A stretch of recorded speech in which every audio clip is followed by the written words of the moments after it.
Hey all, what's up? I got my glasses on, so it's reading with Rob time. Today's book is Fool's Paradise by Dale Walker. One American Search for Vestiges of an Ancient Culture in Modern Day Saudi Arabia. It's not exactly modern day though, because this book was written in 1980, best I could tell, so it's a little over 40 years old. That doesn't bother me. Matter of fact, I like that because it gives me a snapshot of this place at that time. And that's pretty cool. Even though I haven't been to Saudi Arabia, if I do go, I'll be able to compare to how it was in 1980. Now, let's backtrack a little bit. How did this get referred to me? Actually, a gentleman named Ronaldo Walker, a fan on Facebook, saw a post that I made and said, hey, you ought to read about Saudi Arabia. You ought to read my uncle's book. Dale Walker is my uncle, and he wrote this book. He spent a lot of time there. And the post that Ronaldo, so thank you, Ronaldo, first of all. The post that Ronaldo was responding to was a post that I had made about a tourism ad that Saudi Arabia was putting out, and it was running locally here in New York on, I think, WABC, trying to entice people to come to Saudi Arabia.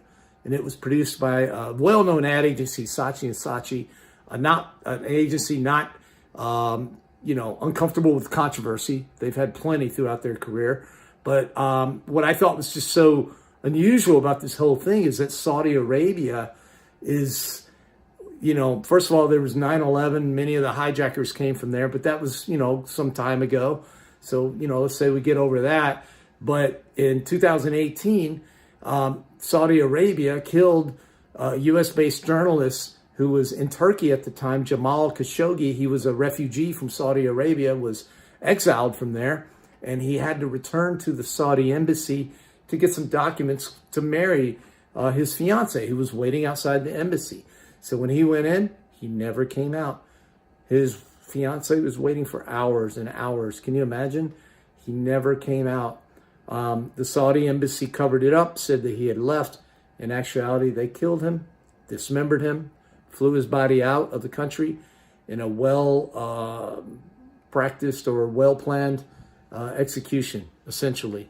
And it just recently came out after my post that in reports unveiled by the Biden administration about U.S. intelligence that says that the order came directly from the Prince, MBS, who is fashioning himself as kind of a reformer in the country. But, he's anything but. Obviously, he's a murderer, number one. And number two, he's a torturer. The other thing that he's kind of infamous for is he is doing some reforms while at the same time, 2 steps forward, 4 steps back kind of thing. He's allowing, for example, women to drive. But when he said that women could drive, which was something that, has not occurred in Saudi Arabia ever, he imprisoned one of the activists, the female activist that made that happen. And she was tortured and just recently released from prison after the U.S. elections. So not a good guy, just a rich guy. And he did a little tour of the U.S. A few years ago, and the Mayor Bloomberg and Hollywood, they all came out and shook his hand, talked about what a great guy he was. They didn't know, I guess, at the time. Hope springs eternal, right? But it turns out he's just another despot.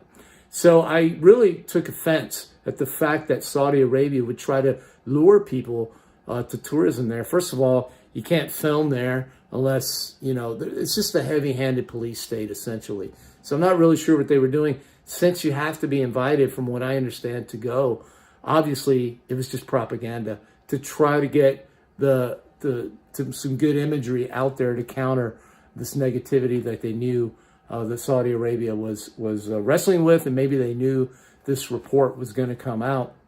So shame on Saatchi & Saatchi, shame on WABC for taking that money. That's blood money, period, in the story. That's what I posted about. I won't support stuff like that. However, doesn't mean that I'm off limits to go there if I can undercover. The thing is, I might, Saudi Arabia, people talk about Iran, they talk about other places, North Korea. I don't think, but Saudi Arabia might be the toughest place to try to sneak and film, but I could be wrong. And after reading this book, I did get to see another side of Saudi Arabia. So I want to be very clear. I always make a distinction between the government and the people, especially in a place like Saudi Arabia, where they don't choose their government, where it's not a democracy. Places like Cuba, places like Laos, Vietnam, China, they don't choose their leaders. Their leaders are already appointed. Even Russia, it's a fake democracy. Putin's not going anywhere. He's an oligarch. He and the oligarchs run the place. So, here in the U.S., we have to take responsibility for our leaders because we vote, It's still a democracy so far, last I checked. So, but the people aren't responsible for that. And so wherever you go as an American, no matter who's in office, chances are you're going to be treated really well. I've never really had, to my knowledge, any anti-American bias. I've had some bias maybe from the fact that I was wealthy and I was in a poor neighborhood. Maybe one person would give me the stink eye. I remember in Colombia once on a beach, some dude was looking at me hard. That's, Cartagena, Colombia, it's kind of the way it is. There's tourists there and there's a wealthy person. I don't know what his problem was, but, I just ignored him. 99.9% of the people were over the top friendly. That's what I focused on, not that 0.1% of a dude who has an attitude. And if they don't hurt you or they're not out to hurt you, no problem. And the thing about Saudi Arabia that came from this is the lack of crime. He was talking about how safe it was. So Dale is a raw traveler, man. He had been there several years prior, on several trips, on several occasions for long periods of time, teaching English. So imagine this, teaching English in the 1970s and 80s, just as Saudi Arabia was discovering oil and becoming an oil power. And he was talking about and bemoaning a little bit the changes that were occurring and how the old ways of life, the nomadic lifestyle of some of the people was disappearing, with all this newfound wealth and westernization. Let me give you a little quote here that I thought was pretty cool to give you an idea of Dale's writing. Now, with the growing awareness that the world is a giant interdependent organism, we can no longer afford to ignore what ails our brother, because unfortunately, what ails him will surely ail us. There used to be a kind of unwritten agreement that the gentlemen did not find fault with each other's religions, no more than they would each other's wives. Remember when we wouldn't talk about religion and politics? Well, those days are over. What I like about Dale, though, is that he isn't afraid to take on the culture shock between and the parallels between Islam and fundamental Christianity here in the U.S., being careful to point out the difference between the purity and the goodness of religion versus the man-tainted fundamentalism, which is a side of religion that, creates the horrors, the murder, and the things that, are justified in the name of God. God's on our side, but he's not on yours. Really? How do you know that? Everybody thinks God's on their side. When you pray at a football game, who's God cheering for? Always wonder about that. If you happen to be born in the South in Tennessee, like I was, oh, you just got lucky, man. This little bitty spot on the globe, that's where the people that are going to heaven, everybody else is going to hell. I don't believe that at all. But here's a quote from him. A Muslim fundamentalist is not much more enlightened than a hard-shell Baptist. They're both motivated by the same impulse to make their neighbors as unhappy as they are themselves. Many of these wet blankets are, of course, pious humbugs and hypocrites. Hypocrites. Who comes to mind? So many people, I won't name them. But I thought it was pretty cool.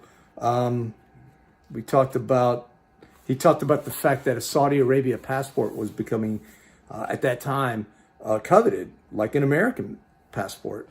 Nothing but an accident of citizenship gave me my privileged, unearned position in the world.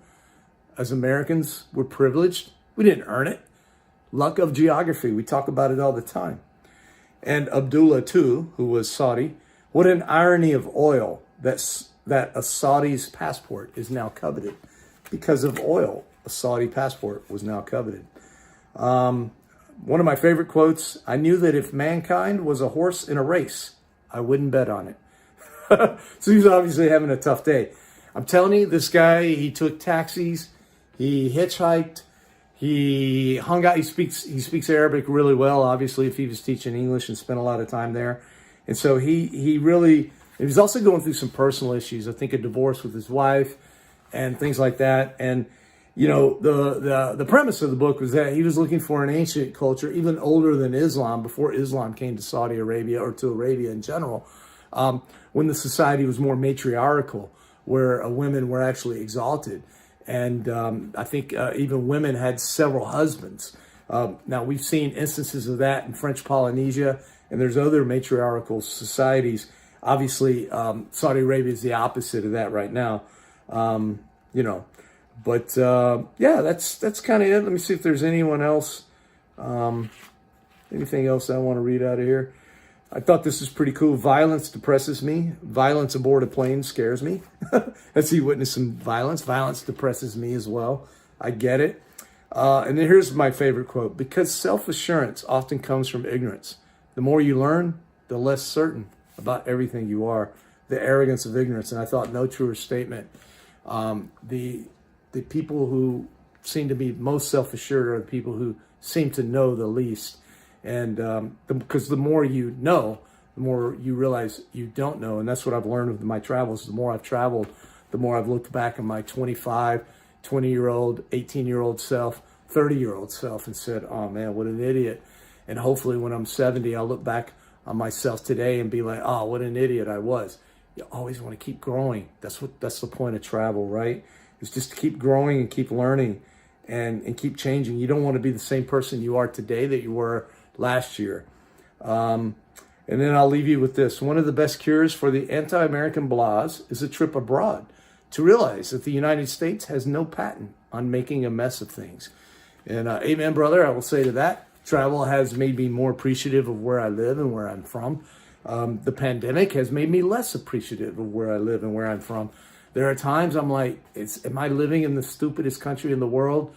And then when I go abroad, I'm like, no, I wasn't living in the stupid. There's stupid people everywhere. There's good people everywhere. There's bad people everywhere. There's smart people everywhere. Unless there's been a brain drain, that pretty much is it. And that's what happens when you have failed states. That's why it's important that, we don't have failed states, because then they turn to ignorant things like terrorism and violence. I love this book. I thought it was awesome. Ronaldo, thank you so much for recommending it. It really helped me get a little bit of insight into the Saudi people, which is important because I'm afraid as things currently stand, I probably will not be able to go there and film without risking my neck because I wouldn't go there to promote tourism as things currently stand unless they really change. And who knows, they may. Things change really quickly. It's Dale Walker, Fool's Paradise. I got mine on Amazon. It was used, pre-read, I should say, pre-loved, from a small bookstore. I encourage you to do the same thing. You can find small bookstores that will mail them out to you. You don't have to go shop.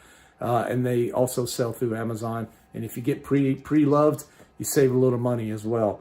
It's a great book. Really enjoyed it. If you're curious about that area of the world, go out and get it. There it is. All right. Thanks, guys. Thanks again, Ronaldo. And I'll see you guys next time.